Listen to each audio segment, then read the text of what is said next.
né? Quer dizer, não tem uma vinculação profissional com a fotografia, mas o Thomas, em 47, ele dedica um livro ao José Medeiros, né? Que é a primeira edição do California and the West, do Edward Weston, né?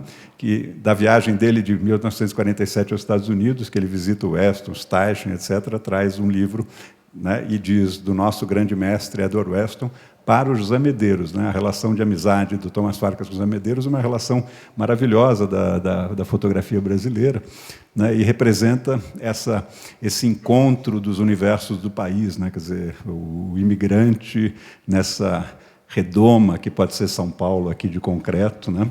E o país Brasil, né? Que gravita em torno disso, e essa necessidade de você ir buscar isso fora da redoma paulistana, né? Quer dizer, eu acho eu vejo isso um pouco na trajetória do Thomas e talvez até na relação dele com Medeiros, que é alguém do Piauí que naquele momento viajava o país todo como um dos grandes nomes da Cruzeiro.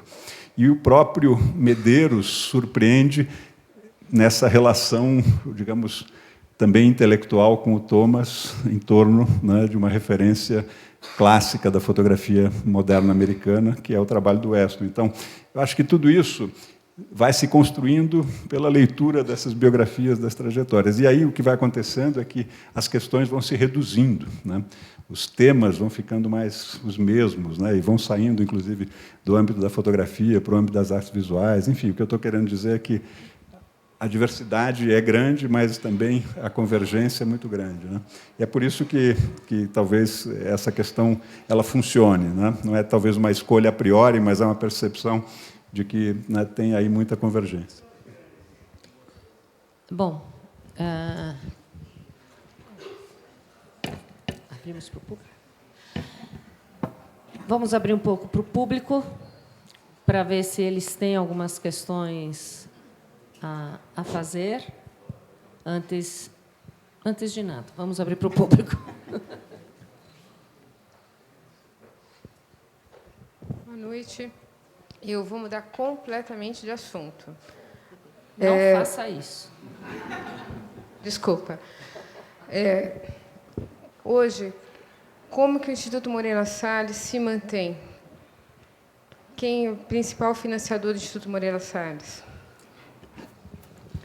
O Instituto Moreira Salles, ele foi formado há mais de 20 anos, 22 anos. Durante um período inicial, ele foi mantido, em parte, pela família Moreira Salles e pelo próprio Unibanco. Já há muitos anos, a manutenção do Instituto Moreira Salles foi estruturada em torno da constituição de um endowment, quer dizer, de um fundo de investimento, que é o que provê o orçamento anual da instituição. E a instituição, portanto, tem uma limitação derivada da administração dos resultados desse fundo de manutenção, que é um fundo de investimento. É um orçamento conservador, quer dizer, o orçamento do Instituto na verdade, trabalhado de tal forma a não reduzir esse fundo, de tal forma que esse fundo tenha perenidade, né? E essa a estrutura de financiamento da instituição, uma decisão da família. O Instituto, na fusão Itaú-Unibanco, não fez parte dessa fusão, porque ele era já uma instituição autônoma, independente da estrutura do próprio Unibanco, e, portanto, ele hoje é uma instituição cultural privada, mas com sentido público, finalidade pública, e que tem essa condição de financiamento. O Instituto, nesse momento, está construindo uma nova sede aqui na Avenida Paulista, né, que está em construção, que ficará pronta em primeiro semestre de 2017, e que vai, na verdade, representar um equilíbrio de estrutura em relação ao Rio de Janeiro, né, e ele manterá essa configuração a princípio, quer dizer, São Paulo, Rio de Janeiro, e há um centro cultural em Poços de Caldas, né, e essa é a configuração atual. E, de fato, é a configuração que se pretende para as atividades que a gente vem realizando, mas eu diria que, do ponto de vista de instalações, essa será a configuração. O Instituto em São Paulo será um instituto voltado para reflexão e exposição. As coleções permanecerão no Rio de Janeiro.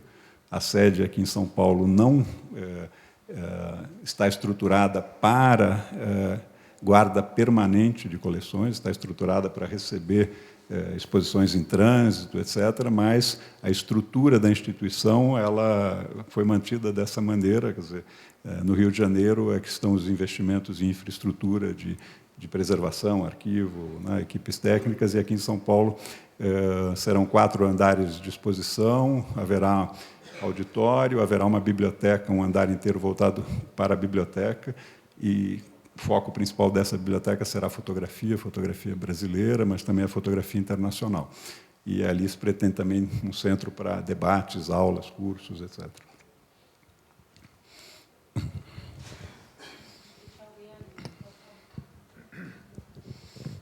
Boa tarde. A pergunta é a seguinte: há algum trabalho, algum esforço, alguma preocupação em levar a experiência do Instituto Moreira Salles para outras, vamos dizer, outras instituições, outras famílias ou outros grupos que quisessem, vamos dizer assim, patrocinar, investir ou incentivar, de alguma maneira, a permanência da nossa cultura ou a memória da nossa cultura? Estou lembrando aqui, me lembrei da família do José Mindre, que fez o que fez na USP, a gente sabe.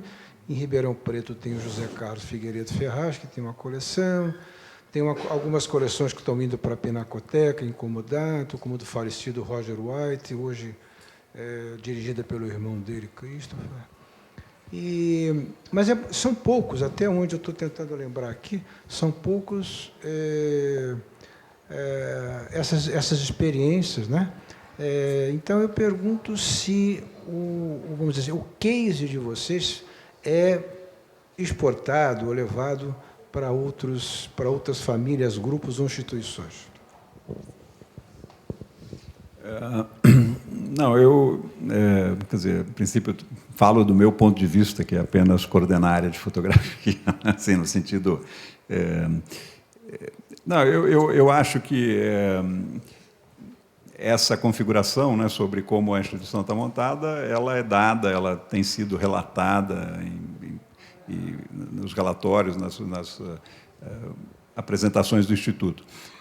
Eu acho que é uma opção que foi feita, que o Instituto não utiliza a Lei Rouanet, exatamente porque, por ter feito uma opção, né, que é essa que eu descrevi, ele julga que não é o caso de trabalhar com projetos da Lei Rouanet, mas não é uma crítica à Lei Rouanet, apenas porque ele fez uma opção, quer dizer, de criar um investimento em torno da cultura que não depende de projetos específicos. O projeto é o próprio Instituto e esse investimento foi feito dessa maneira. Eu acho que isso é relevante no sentido que cria, né, quer dizer, uma referência de uma possível forma distinta da forma mais tradicional que a gente tem hoje no país, que é a utilização da Lei Rouanet, né, que canaliza recursos, a princípio, privados para projetos, né, culturais. Mas eu acho que a questão geral da cultura ela depende, no fundo, quer dizer, obviamente, uma conjugação aí de questões de esforços privados e públicos, e eu imagino que, na verdade, nós temos grandes questões no âmbito da cultura. Uma delas, no campo da fotografia, é a seguinte: o modelo de receber por comodato coleções, não coleções, acervos, né, arquivos de fotógrafos, para nós está se evidenciando como um modelo muito importante, porque o que acontece nessa condição? Você faz um investimento cultural, né, e, por outro lado, você também não coloca em discussão, né, uma questão que é uma questão difícil, que é a questão de aquisição, de transferência de direitos patrimoniais, né, que é uma questão que nós praticamos ao longo desses anos, discutimos, fizemos acordos com famílias, com fotógrafos, né? Mas essa é uma discussão em torno de um campo de valoração dinâmico, né? etc., etc., e que depende, em alguns momentos, enfim, esse aspecto, inclusive, que pressupõe, caso você pense a aquisição como, inclusive, incorporação de direitos patrimoniais autorais, né, que é uma questão sempre presente, alguém tem que gerenciar o direito desses conteúdos, alguém tem que definir, né,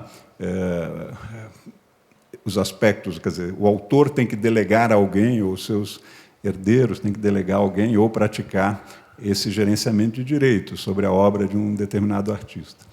Então, o fato concreto é que preservação exige estrutura, gerenciamento de direitos exige outro tipo de maturação, né? E preservação não faz sentido sem difusão simultânea. Quer dizer, na verdade, o importante é preservar para o futuro, mas digerir no presente o máximo possível, né? Então, a questão de você preservar e, ao mesmo tempo, processar, no sentido de reflexão, etc., é necessária. Então, eu estou dizendo tudo isso para dizer que eu acho que, no âmbito público e privado, a gente precisa construir essas estruturas. Eu acho que o modelo do comodato ele é muito importante. Talvez o que a fotografia brasileira vai precisar em algum momento é que você junte governo e iniciativa privada para criar estruturas que possam ser possibilidades de recebimento de conjuntos grandes, que possam ser trabalhados, processados, e que isso não implique em transferência de direitos. E aí você vai criando uma condição